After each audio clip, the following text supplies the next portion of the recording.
Bonjour à tous, bienvenue à Boisvert Radio.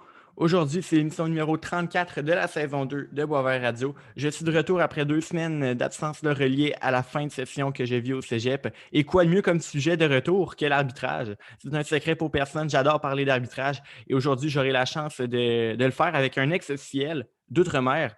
Parce que oui, l'invité de la semaine est Jimmy Bergamelli. Il était un arbitre français, mais il est retraité là, depuis le 2 mai 2021 après 28 ans de carrière. Il a arbitré en Ligue Magnus, soit la Ligue professionnelle en France, ainsi qu'à plusieurs championnats là, mondiaux de l'IHF. On le rejoint directement de la France, Jimmy Bergamelli. Bienvenue à Boisvert Radio, comment vas-tu? Coucou, bonjour tout le monde va bien, je vais bien, merci. Excellent. On va commencer par parler de tes débuts. D'abord, pour un Français, comment est-ce que tu t'intéresses au hockey? Et puis ensuite, vers l'arbitrage, comment justement l'arbitrage devient central dans ta vie? Ah le hockey, écoute, comme tout bon Français, mon père a essayé, immigré italien, de me mettre au foot. C'était un sport, que je trouvais beaucoup trop mou et puis un jour, il était tard, hein, j'avais 8 ans, déjà, ce qui est très tard pour le hockey, il m'a amené voir un match, à Chamonix et puis, ça s'est mal passé. Il y a un joueur qui a été envoyé en pénalité et puis, un spectateur qui est venu, lui donner des mots doux, et d'un seul coup, je vois ce joueur se retourner et mettre des grands coups de crosse, monter dans les tribunes et une bagarre part. Et moi, je suis un jeune de 8 ans et je regarde, je fais: «Papa, c'est ce sport-là que je veux faire». Et pour la petite anecdote, ce joueur, quelques années après, je suis sur un match à Tours et je vais pour monter sur la glace et je le croise et puis je fais: «Vous êtes, monsieur Del Monaco?» Et il me dit: «Oui». Il me dit: «Ce soir», je lui dis, «il y a des gens qui, depuis les tribunes, vont peut-être m'insulter, ne pas être contents, de mon arbitrage. Sachez que si je suis là, c'est de votre faute». Et je lui explique l'anecdote et il explose de rire. Ah, c'est hot. Euh, Quelles sont les étapes, là, quel parcours as-tu fait pour gravir les échelons là, vers l'arbitrage? Par exemple, passer d'arbitrer des matchs mineurs, sans doute que c'est ce que tu as fait au début, vers la Ligue Magnus, là, la Ligue professionnelle, dans le fond. J'ai eu, de la chance dans le sens où, lorsque j'ai commencé l'arbitrage parce que comme dans tous les clubs, on avait besoin donc d'arbitres, j'avais 17 ans, 16-17 ans et puis, on m'a demandé de venir les dimanches. Ça m'a posé aucun problème, je trouvais ça assez sympathique et puis, bah, j'ai passé mes différents diplômes. J'avais, à peu près donc 19 ans, je jouais dans l'équipe première, donc juste en dessous donc de la Magnus. Un joueur, rapide, mais, ayant commencé tard le hockey à 8-9 ans, c'est vrai que techniquement, bah, on a connu mieux, Mhm. mais rapide. Ouais. Et puis, bah, à force de passer ses diplômes, bah, il y a un jour la ligue, des arbitres, te pose la main sur l'épaule, lui dit: «Écoute garçon, maintenant c'est ou tu continues, de jouer, ou tu passes arbitre». Et puis j'ai dit: «Bah, pourquoi pas? Allons-y». Et quand je te dis que j'ai eu de la chance, c'est que la pyramide des âges faisait que, bah, il y avait beaucoup d'arbitres vieillissants qui allaient prendre leur retraite OK. et puis, bah, la direction de l'arbitrage a tout de suite misé, sur ces quelques jeunes dont je faisais partie, et on a commencé très, très vite, puisqu'on était en première division, donc en dessous de la Magnus. Ça, c'était au mois de septembre. Quelques mois auparavant, je jouais avec, mes collègues dans ce OK. niveau-là. Au mois de décembre, on nous a confié, bah, quelques matchs sur un tournoi international junior et puis en janvier, on était en Magnus avec mon collègue. À OK. l'époque, on tournait à peu près une centaine de matchs par saison, donc ça aide. OK. Ah, c'est bien. Justement, là, comment s'est passé ton premier match en Ligue Magnus? Est-ce que tu t'en rappelles, par exemple, de bon, la routine que tu as fait avant le match? Qu'est-ce qui s'est passé dans ce match-là, les calls que tu as faites? Oh, je m'en souviens pas, il y en a eu tellement depuis des Ouais, matchs. ouais, je sais, c'est sûr, mais son premier, on n'a pas des souvenirs là, en particulier là, qui te reviennent à l'esprit? Le premier de première division, où je suis avec Ouais. des collègues, qui se moquent un petit peu parce que je suis le jeunot, de l'équipe. Ouais, c'est des toi, comme ça, des flashs qui te reviennent à l'esprit, mais sur le premier match, c non, je peux te dire qu'en tout cas, pendant toutes ces années, quelque chose de bizarre, se passe quand tu, vas mettre, ton maillot avant de rentrer sur la glace, quand tu fais tes patins. Tu as toujours ce moment de doute où tu te dis: «Bon, comment ça va se passer? Est-ce que Mmh. tu vas tout de suite être dans le tempo ou tu vas être à côté? Tu vas appeler des prisons avec un tout petit peu de retard? agacer tout le monde. Tu as toujours ce petit doute Ouais. jusqu'au moment où tu as mis ton maillot, tu mets ton casque, puis tu fais: «Bon, ouais, on verra bien, Inch'Allah» Show et must go puis on. voilà. Euh, t'es arbitre t'as été arbitre en chef pendant toute ta carrière. Pourquoi plus arbitre en chef plutôt que juge de ligne? Alors, j'ai fait juge de ligne, quelques années. OK. Alors, il faut savoir que dès la deuxième saison, on a senti, pour un de mes collègues et moi-même qu'on avait le caractère, de aide, de chef. Mhm. C'est, la capacité à aller au conflit, psychologique, Ouais. de pouvoir subir la pression. Donc on nous avait mis en junior, heu et puis, après, les choses se sont enchaînées. Je crois que j'ai fait, 5 ans en juge de ligne. C'est très important de connaître le travail de juge Oui, de ligne bien sûr. et je pense que chaque, aide, chaque chef devrait faire au moins dans la saison un match en juge de ligne pour se souvenir ô combien c'est dur. Tu sais, Ouais. c'est un peu, la petite burette d'huile qui permet de mettre de l'huile dans les rouages et faire qu'un match se passe bien. C'est vraiment un travail d'équipe. Oui, vraiment. Quelle est la situation présentement de l'arbitrage en France? Est-ce que vous avez beaucoup d'arbitres? Est-ce que vous vivez une pénurie d'arbitres comme on a fait comme on a eu au Québec là, en 2019? Ouais, Est-ce que vous grosse avez beaucoup pénurie d'arbitres en d'arbitres. France? Ouais, on est, tous niveaux confondus. Alors hors mineurs, on doit être une petite centaine, ce qui est pas énorme, mais bon, en contrepartie, je pense qu'il y a autant de clubs, dans Montréal et sa banlieue qu'en France. Donc, autant Ouais. dire que, hein, on est quand même une petite nation de hockey par le nombre de clubs, vu égard entre autres, aux infrastructures, aux patinoires. Heu, je suis en train de revivre ce que j'ai vécu au début de ma carrière avec, des arbitres qui sont vieillissants, qui sont en fin de carrière et il faut pousser les jeunes. C'est super important de transmettre, hein. Ce que je sais, je ne l'ai pas appris, enfin je ne l'ai pas appris, je ne l'ai pas deviné, on me l'a transmis. C'est, des vieux de la vieille qui m'ont donné les petites techniques, les petites combines qui font que, ça te permet de t'en sortir sur les matchs. Et je pense qu'il est capital aujourd'hui d'utiliser, ce savoir qui est encore sur la glace pour transmettre aux jeunes. Ouais. Mais justement, tu dis que vous êtes suffisant là, en termes d'arbitres en France. Y a-t-il une raison pour ça? Est-ce que, par exemple, les fédérations d'arbitres font un bon marketing? Est-ce que la profession est attrayante en France? Tu sais, le problème, c'est qu'on n'a pas, des tonnes de matchs. Oui, Moi, je pense que pour qu'un arbitre soit compétitif, il faut au minimum qu'il fasse un match, par semaine. Dans oui. l'idéal, ça serait 2. Et puis, il y a un moment, je me mets à la place de nos chefs, hein. Ils se disent: «Est-ce que, les matchs, il faut qu'ils se passent bien ou, est-ce qu'il faut qu'on transmette le flambeau puis qu'on forme des Mhm. jeunes?» Ouais. Jusqu'à maintenant, je pense que les arbitres étaient entre guillemets «trop jeunes» pour pouvoir, confier les rênes à d'autres. Donc on n'avait pas trop de besoin, si ce n'est avec l'érosion normale, hein, des personnes qui arrêtent à cause de problèmes familiaux, de problèmes de Mhm. travail. Donc on en a fait, rentrer, au compte-gouttes. Puis aujourd'hui, je pense qu'il faut vraiment, mettre les bouchées doubles pour qu'on utilise, comme je viens de te le dire, le savoir-faire des vieux, puis le transmettre. Good. Quel conseil donnerais-tu là, à un jeune arbitre français qui veut devenir comme Jimmy Bergamelli? La remise en question. Il faut tout le temps, je pense que l'ADN d'un arbitre, c'est de se dire que le match parfait n'existe pas et Ouais. il faut vraiment en permanence, regarder, ton match tel que tu l'as fait.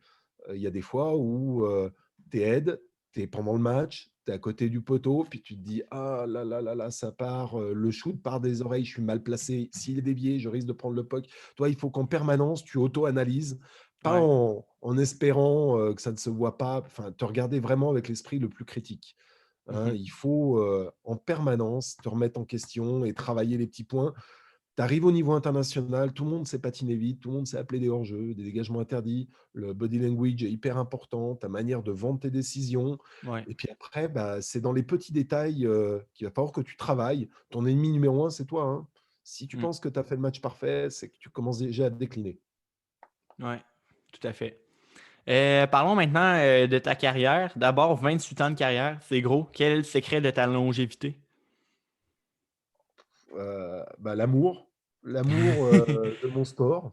Ouais. Avoir, une famille, un entourage, qui a su composer avec, c'est toujours, très compliqué quand tu es rendu pratiquement à l'aube de tes 50 ans, puis que tu regardes derrière toi, puis que tu te rends compte, que toute l'enfance, de tes enfants, tu es passé à côté. Mm. Ils ont composé avec. Après, c'est, que chaque jour soit différent, dans l'arbitrage. Enfin, tu sais, quand tu tournes à 2-3 matchs par semaine, tu organises ton travail en parallèle, tu fais en sorte, de prendre du fun, d'avoir 2 vies, en fait. Tu as 2 vies en parallèle, ta vie sportive d'un côté, puis ta vie professionnelle et personnelle de l'autre côté.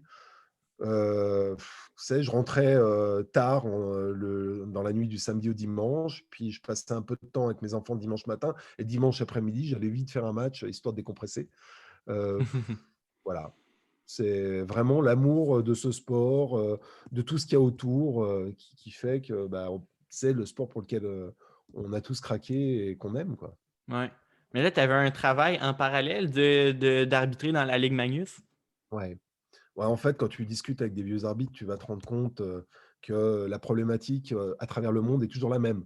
Elle réside en 2 points, c'est ta vie professionnelle et ta vie perso et il faut Ouais. trouver l'équilibre et moi, il m'a fallu une petite dizaine d'années pour trouver un métier qui me permette de travailler n'importe où.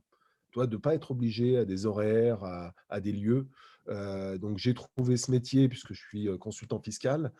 Tu j'ai un OK. call center, qui est dans d'autres pays, qui est à travers la France et je peux piloter mon travail à distance. Si bien que coucou, bonjour.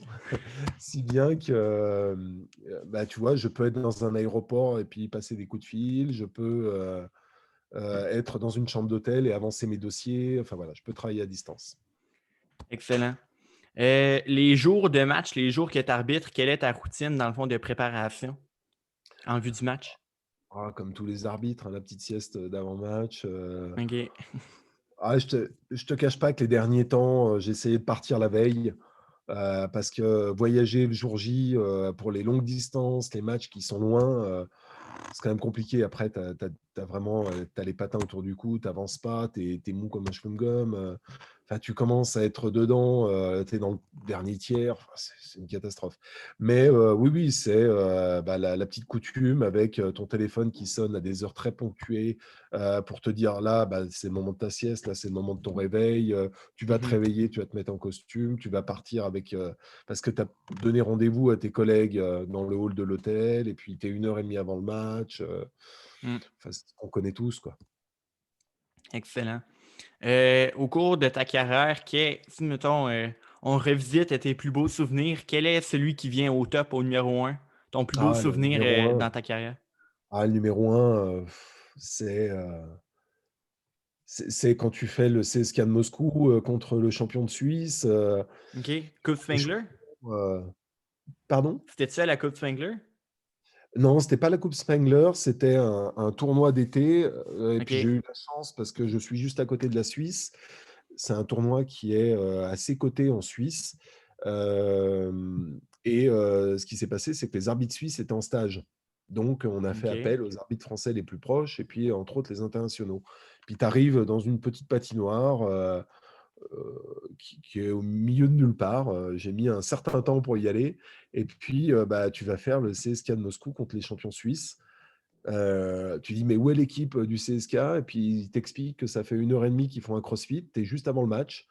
Tu rentres dans la pièce, ils font tous 1,90 m. Ce sont vraiment des beaux bébés et là, tu te dis: «C'est quand même des beaux athlètes, hein» et là, tu montes sur la glace, ça va très vite, ça joue avec très peu de déchets, il y a pas de faute, et c'est en ça où je pense qu'un bon joueur de hockey, hein, c'est un joueur qui patine vite, qui fait les passes, qui est bon Mais techniquement, oui. mais qui doit maîtriser le règlement. C'est quelque chose qui est capital. Tu peux pas te dire, «Je me lance dans la compétition de voiture» si tu connais pas, tu pas passé ton permis. Enfin, il y a un Ouais. moment pour avoir les petites notions et pour pouvoir, faire la différence, c'est vraiment, une fois de plus, dans le détail. Quand est-ce que tu dois poser ta creuse sur la glace pour prendre l'engagement? Est-ce que tu es le premier, tu es le deuxième, ou est-ce que tu dois la mettre? Enfin, quand tu es pointu et si tu veux vraiment faire partie, à mon avis, du haut du niveau, enfin, c'est important de connaître les règles. Excellent. À l'inverse, quelle est l'expérience là, que tu as eue la plus difficile de ta carrière? Peut-être un match où il y a eu beaucoup de chiolage ou une prise de bec mémorable avec un entraîneur, je sais pas. Mon pire match, tu sais, mon mentor, dont je te parlais tout à l'heure, m'a toujours dit: «Jimmy, tu seras un vrai arbitre le jour où tu seras dedans jusqu'au cou, quoi. Quand tu auras vraiment, fait une boulette et que Et puis, je vais en Coupe d'Europe, j'étais juge de ligne. Et puis, il y avait une certaine tension sur le head qui était français, qui dès le matin vient tapoter à ma porte. On avait le match en fin de journée et dès le matin, 8h, 8h30, il tapote à la porte. Quand tu es en compétition internationale, très souvent, tu as pas grand-chose à faire. Tu Mhm. fais des visites. Bon, très souvent, tu es dans ta chambre et puis après, une fois que tu as bu le café, tu pas grand-chose à faire, tu attends le match. Mhm. Puis dès le matin, il vient tapoter. J'ai senti qu'il était quand même assez tendu. On arrive sur le match et puis à un moment dans le match, il annule un but à juste titre contre l'équipe locale. On était en Italie. En Italie, c'est assez chaud, hein. Le public, c'est vraiment des tifosi et ils y croient à fond. Et puis, bah, il annule le but. On est évacué parce que les Italiens jettent plein de choses sur la glace. Tu es Oh, évacué avec un espèce de tunnel télescopique qui vient te chercher sur la glace. Tu entends toc, toc, toc, toc. Et puis, tu as le superviseur qui arrive. Ils ont fait un contrôle vidéo qui n'était pas généralisé à l'époque. Et puis, il te dit, bon, les gars, j'ai regardé, effectivement, il fallait bien annuler le but. Vous avez bien fait. Quand il y a quelque chose de limite, surtout, n'hésitez pas. On remonte sur la glace. Et là, malheureusement, j'appelle un hors-jeu. Tu sais, c'est ces hors-jeux en tant que juge de ligne qui sont très durs à appeler. C'est ouais. quand le gars il est en contact avec la bleue, il reçoit le puck et il rentre en même temps. Puis ça se joue vraiment à pas grand-chose. Est-ce qu'il était encore en contact quand il a reçu le puck ou est-ce qu'il ne l'était plus avec la bleue? Quoi qu'il en soit, je siffle. Il y a tellement de bruit que personne n'entend. Le gars marque. Et puis bah, moi, je suis toujours en train de faire mon geste de hors-jeu. Je ne bouge pas. Il y a l'équipe donc, qui venait de marquer, qui monte sur la glace et qui m'entoure, qui était furieux parce que eux, ils ont vu que j'avais sifflé. Le gars n'a pas entendu et il a continué, il a marqué. Et mon collègue, Ed, qui va directement donc, à la table de marque et qui commence à annoncer jusqu'à ce que mon deuxième collègue, juge de ligne, lui pose la main sur l'épaule, lui fait hey, attention, il a sifflé hors jeu. Et là, l'autre, Et- bah, les yeux qui commencent à devenir ronds comme des soucoupes. Et j'arrive, je confirme, allez hop, le tunnel, toc, toc, toc, le superviseur qui arrive et qui fait, bon, j'ai regardé la vidéo, il n'y avait pas hors-jeu. Et là, tu te sens mal. Et là, tu penses à ton mentor qui t'a dit, ouais. tu seras un vrai arbitre le jour où tu y seras jusqu'au cou. Et pour la petite anecdote, c'est que des années après, je croise ce superviseur, mais 4, 5, 6 années suivant, après un championnat du monde, on est en Hongrie et je commence à lui parler en français, c'était un anglais, et je lui dis, je crois que vous parlez français. Elle me dit, oui, oui, oui, mais comment vous le savez? Oh, je lui dis, on s'est croisés une fois à Bolzano et on avait parlé en français. Il me dit, ah, Bolzano, Bolzano. Oh, j'ai un souvenir, une fois, vous n'imaginez même pas. Oh là, il y a eu une histoire de hors-jeu. Et là, je le regarde, je fais, ouais, je sais, le hors-jeu, c'est moi. Ah, c'est bon. Quelque chose de comique que j'ai retrouvé, hein. Je vais partager mon écran, ce sera pas long. Comment expliques-tu ce chandail de vache? C'est beau, les alors, il faut savoir que la première fois que le chandail de vache a été utilisé, c'est un maillot suisse de la coupe Spengler. Et puis, j'ai un ami qui l'a fait à de nombreuses reprises, qui maintenant est professionnel en Suisse et qui me l'avait offert. Et puis, il y a un tournoi amical qui se fait dans le sud de la France chaque année. C'est du 3 contre 3. Et chaque année, bah, ils font un maillot un peu différent. Et lorsque, pour la première version de ce tournoi, ils nous ont demandé des idées, je leur ai soumis donc le maillot vache. Mais à la base, je n'ai rien inventé. C'est un maillot suisse qui d'ailleurs m'a été offert par cet ami qui avait fait la couche Spengler et qui est actuellement championnat du monde groupe A. Voilà. Ah, c'est bon. Moi, j'ai regardé tes photos tantôt, puis là, j'ai vu, voyons, c'est une vache, ça. Ouais. Ah, Ouais, c'est mais c'est bon. drôle. J'aime bien les choses un peu décalées, je trouve ça rigolo. Ouais. T'as gagné 2 fois le trophée Calix Pianfetti en 2009 Ouais. et en 2010 pour le meilleur arbitre en France. Qu'est-ce que ça te fait de recevoir de tels honneurs? Ah, ça fait toujours plaisir, hein. C'est mieux qu'une claque derrière la tête, hein, soyons clairs. Oui. Ça flatte ton ego. Mais bon, d'un autre côté, tu sais, la meilleure reconnaissance, c'est les joueurs. La Ouais. meilleure reconnaissance, quand les gars, ils te voient arriver sur un match, qu'ils ont le sourire, ou qu'ils disent, bon, ok, c'est clair qu'il y a des moments où on ne sera peut-être pas d'accord, mais il n'empêche qu'il y a un respect entre nous, on va pouvoir discuter, et puis il y a des moments, je comprends ce qu'il fait. Le pire, c'est quand tu as un arbitre qui tu ne comprends pas ce qu'il fait. Euh, c'est bien, hein, une fois de plus, mais c'est pas capital. Tu sais, ce qui a été capital, ça a été tout les petits messages, les marques de sympathie que j'ai eues quand j'ai décidé de prendre ma retraite.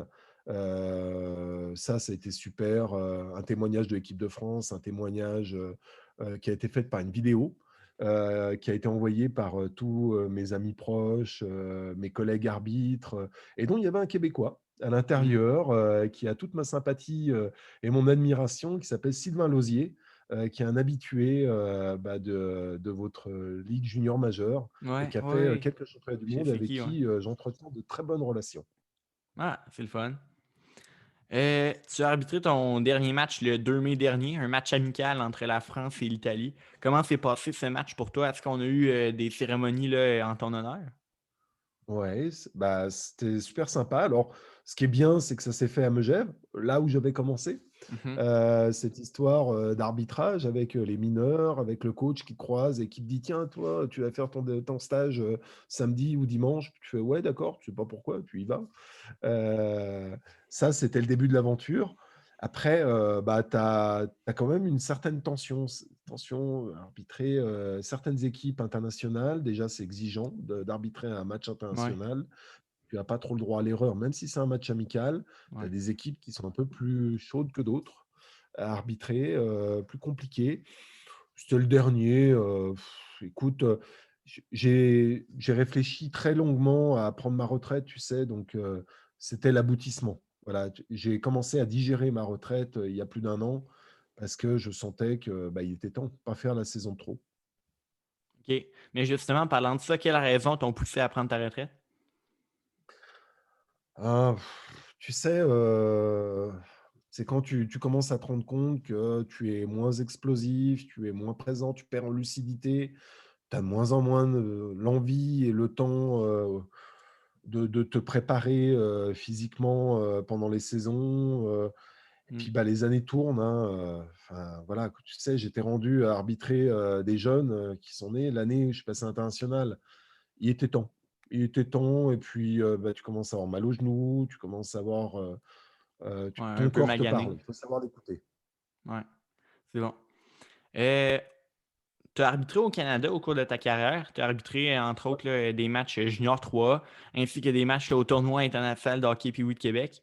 Je sais que tu en as parlé un peu là, avant d'entrer en ondes, mais raconte un peu là, ton expérience dans ces matchs au Québec.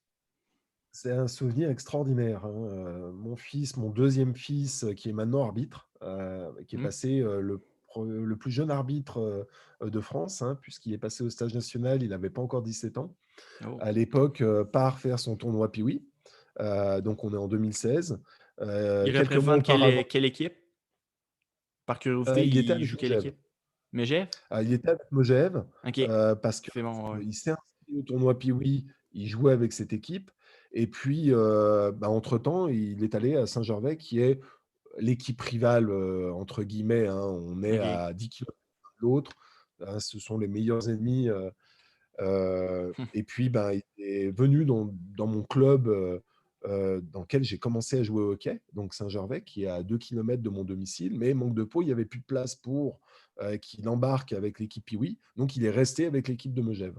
OK. Et puis, donc quelques mois auparavant, moi, je suis sur un championnat du monde. Je rencontre le responsable de l'arbitrage Canada et je lui demande qu'il me donne des contacts pour que tout de suite je fasse les demandes officielles pour pouvoir, lorsque je vais être sur le sol canadien au mois de février 2016, que je puisse arbitrer quelques matchs. Puis j'ai eu l'accord, j'ai eu la chance de siffler donc 2 matchs en junior 3.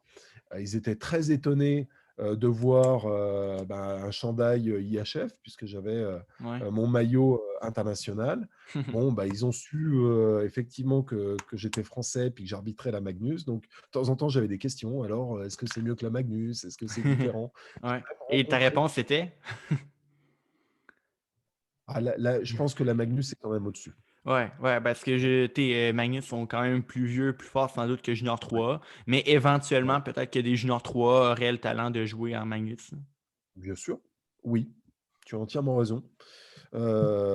Et puis, j'ai même eu un coach qui m'a reconnu et qui avait officié en France et qui m'a expliqué OK. qu'on s'était déjà croisés et tout. Ah, C'était sur le collège français. OK. Heu, voilà et puis, après le lendemain, j'ai eu la surprise, d'être convoqué, convié à arbitrer donc 2 matchs, sur le tournoi Piwi dans cette, nouvelle arena. C'était génial parce que j'avais eu déjà l'occasion d'arbitrer le tournoi Piwi 2 ans auparavant quand mon premier fils avait le tournoi Piwi, OK. dans l'ancienne arena, celle dans laquelle, j'avais vu mon premier tournoi Piwi quand j'avais leur âge, et puis, là, elle était flambant neuve. Alors on me dit: «Demain à 10 heures», et j'explique que, demain à 10 heures, c'est l'heure à laquelle mon fils, joue avec, Megève. C'est quand même délicat. Il me dit: «Bon, OK, tu prends le match suivant, ce sera 11 heures et c'est celui de Saint-Gervais». Donc je me suis retrouvé à arbitrer, les gamins qui jouaient habituellement avec mon fils. Donc, je les appelais par leur prénom et tout. Ils étaient pas au courant que j'allais monter sur la glace, donc ils me regardent avec des yeux ronds comme des soucoupes, «Dites-moi pas que c'est pas vrai». Et puis, le coach qui est mon voisin, à qui je serre la main et qui me dit, «C'est incroyable, je fais des milliers de kilomètres et je me retrouve avec toi sur la glace. C'est un truc incroyable. Jamais je vais réussir à me débarrasser de toi». C'est excellent, excellent, quelle histoire. Euh, tu as arbitré plusieurs championnats internationaux là, de Ouais. l'IHF. Lesquels t'as-tu fait le championnat mondial junior, championnat senior, t'es comme celui qui commence à Ouais. Riga dans quelques jours. Lesquels t'as fait? Alors, moi, alors il faut savoir que dans les niveaux, tu as le senior, A, le junior A, ça Ouais, marche de la même manière, et puis le féminin A, et puis après tu as le 1A, 1B, 2A, 2B, voilà, pour te ouais. donner donc les niveaux dans Mhm. chacune, des catégories. Enfin, hommes, femmes, et juniors. Puis après, tu as les juniors 20 ans et les juniors 18 ans. Ouais, Alors, j'ai fait, au niveau des seniors, le plus haut, c'est le 1A que j'ai fait à 2-3 reprises. J'ai ok. fait, je crois 1 ou 2 fois le 1B. Donc, Heu, par exemple, t'as jamais arbitré le Canada au championnat mondial senior. alors non, jamais, jamais. Tu sais, Dommage. c'est très compliqué de te Ouais, dire que c'est pas un cadeau qu'on te fait si on te donne une voiture qui est, trop grande que ce que tu as l'habitude de conduire. ouais. Il y a un moment, toi, tu souffres pendant le match parce que tu n'as pas la barre, au-delà de laquelle il va falloir que tu appelles tes fautes et au-delà de laquelle tu dois laisser jouer.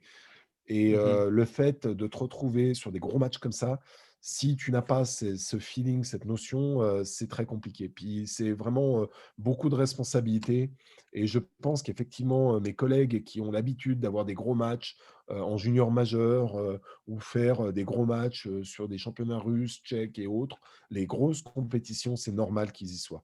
Ouais. Pas te retrouver un vendredi à arbitrer de la Magnus, et puis, le mardi te retrouver sur un gros championnat du monde et puis Canada, faire États-Unis. un Suède-Finlande, quoi. Ouais. Mais en revanche, j'ai fait, en 2015 donc, le groupe A junior, et c'est là où j'ai rencontré McDavid, sur le match de gala, hein. C'était, Suisse-Canada, et avant de rentrer sur la glace, on échange quelques mots. Il a un accent, qui est, trop fort pour un Français. Mais il t'a J'ai parlé en français? Non, il m'a parlé en anglais, mais très OK. rapidement. Il avait oublié que j'étais français, moi. Je parle l'anglais, mais comme un français, donc il ne faut pas Ouais. parler trop.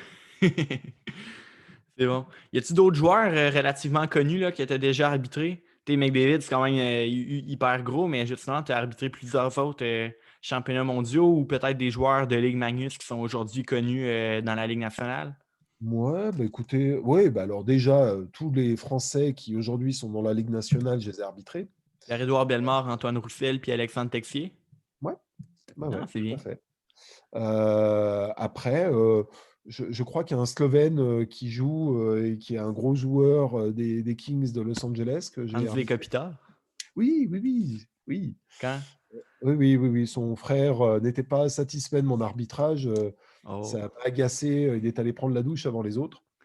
Heu, voilà, en tête, c'est tout ce que j'ai au niveau des stars de NHL, OK.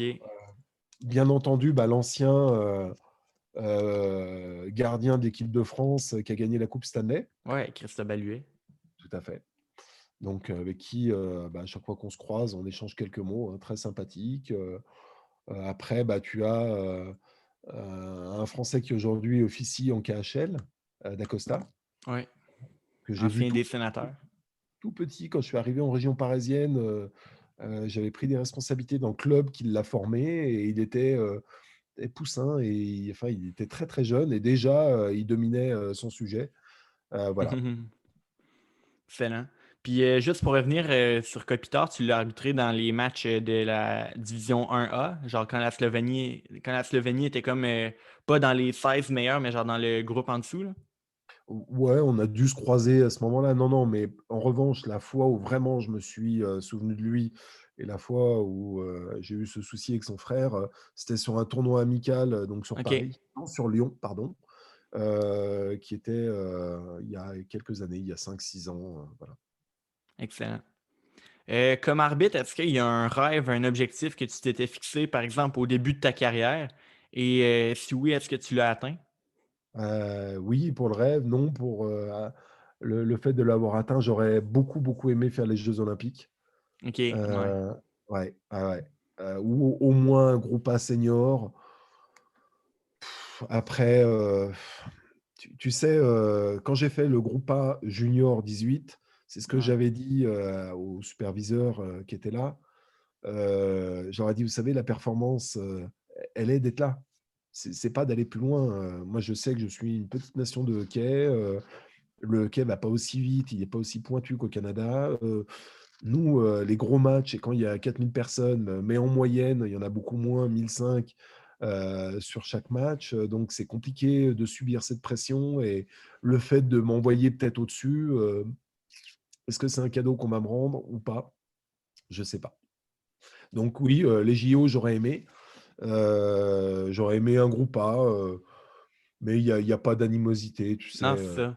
Même si ton rêve n'a pas été atteint, ça reste que ta carrière est une grande réussite. ouais, c'est sympa, ouais. Ça Ouais, aide, tu sais, pour prendre ta retraite, ça aide de te dire que tu n'as pas de regrets. Tout ce que ouais, tu pouvais faire, tu as donné le meilleur de toi-même et puis tu penses l'avoir fait, donc good. Heu, Juste, je vois qu'on a un peu de temps, là. Je vais revenir un peu. Tantôt, on parlait justement du fait que tu es arbitré au Canada en étant un Français. Est-ce que tu vois des différences entre l'arbitrage en France et au Canada? ah bah, je m'étais quand même, penché sur votre règlement, en interne, vous êtes beaucoup plus tolérant, sur le jeu physique. OK, Alors peut-être que, le bon équilibre serait entre les 2, entre nous qui sommes très stricts et qui veulent protéger les joueurs, à outrance et malheureusement au moindre contact qui fait du bruit, on peut être tenté de lever le bras. ouais, Pour comme réflexe, là. Alors je sais par exemple que les contacts sur le goal sont beaucoup plus tolérés sur le Canada. Nous, on est très strict dessus pour protéger, les goals. On part du principe, on a remarqué, hein, que la plupart, des bagarres, bah, commencent, sur le goal, des tensions qu'il y a sur le goal. Donc mais sinon, non, au-delà de ça, non. Non, non, c'était les joueurs ont été assez sympas et ils ont compris que bah, j'avais peut-être pas la bonne toise, les bonnes normes pour siffler et je me souviens d'avoir appelé une prison, sur le goal alors qu'effectivement, il y avait pas lieu, puisque c'est pas dans votre règlement. Appeler une prison, tu veux dire une pénalité? Oui, oui, oui. OK, c'est bon.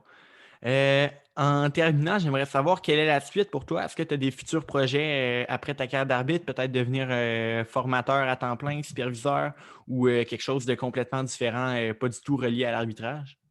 Ah, tu sais, je pense que c'est compliqué, d'arrêter d'arbitrer, d'être arbitre dans ta tête. Tu l'es un jour, tu l'es toujours. Ouais. J'aimerais, effectivement transmettre parce que c'est un juste retour des choses, hein. Ça m'a tellement apporté, dans ma vie de tous les jours. Mmh. Transmettre, j'aimerais bien, passer au niveau international, hein, pour, OK. bah, côtoyer ces grosses compétitions, Ouais. que j'ai connues par le passé, je trouve ça assez intéressant. Heu, ouais, j'aimerais bien passer, superviseur international, ouais et représenter la France, pouvoir, être proche, des décisionnaires au niveau, de l'IHF par rapport à des règles peut-être, apporter, mon point de vue en toute modestie, savoir si ça peut ou pas. J'aimerais tellement que l'arbitre ait la possibilité, dans les règles, de pouvoir revenir sur une de ses décisions. Tu vois, OK. il y a des fois où tu entends du bruit, tu lèves la main machinalement, puis tu fais: «Mais non, Ouais. n'importe quoi, si tu t'es fait avoir». C'est jamais, toi, tu revois l'action au ralenti et puis malheureusement, tu as la main en l'air et les règles te permettent pas, de revenir en arrière. Ouais. malheureusement. Fait que t'aimerais ça, par exemple, devenir une tête décisionnaire un peu. T'es non seulement supervisé à aider les jeunes à progresser, mais aussi justement de donner ton avis et changer le hockey, dans le fond, pour qu'ils deviennent le meilleur. Dans le fond, les règlements du hockey pour qu'ils deviennent, par exemple, les meilleurs possibles.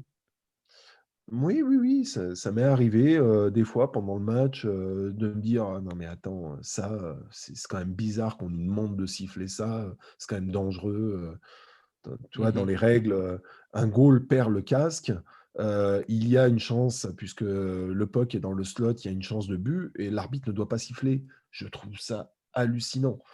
Tu vas risquer, la santé du goal, pour un but, le goal perd son casque, systématiquement tu dois siffler. Ouais, Mais les ben, je pense que le règlement est comme ça dans la NHL, mais je pense que ils l'ont changé le règlement, là, ils l'ont mis comme ça partout. Là. Je ne sais pas s'ils l'ont pas encore changé en France, là, mais je mmh, suis pas mal sûr que la seconde que le gardien perd son masque, il faut siffler direct. mmh.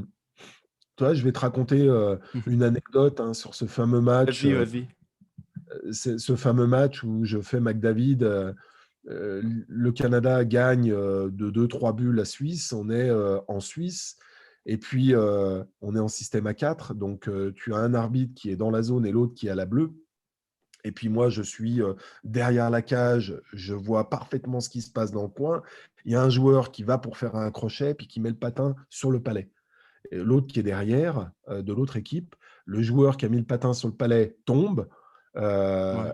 Heu, moi, je ne lève pas puisque je vois parfaitement que c'est une erreur quoi, du joueur, qui est tombé et puis, bah, mon collègue russe qui est à la bleue, lui lève la main Ouais. et je te promets que dans ma carrière, je me suis jamais senti aussi seul.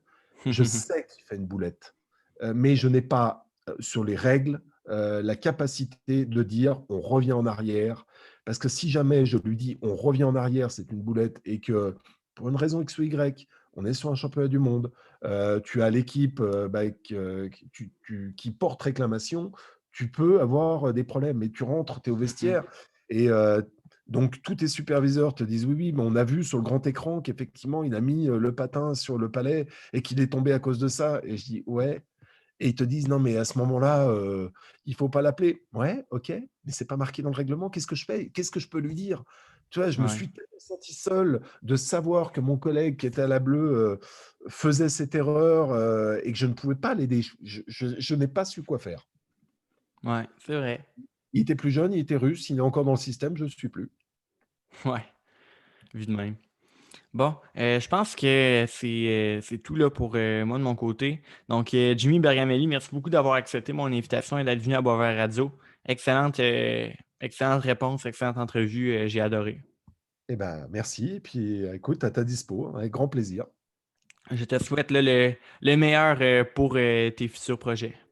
OK, merci. Au Merci revoir à tout vous le monde. aussi, chers auditeurs, d'avoir été à l'écoute ce soir. Je vous invite à suivre Boisvert Radio sur Facebook et sur Instagram. Et sur ce, je vous dis à la semaine prochaine pour une nouvelle émission à Boisvert Radio.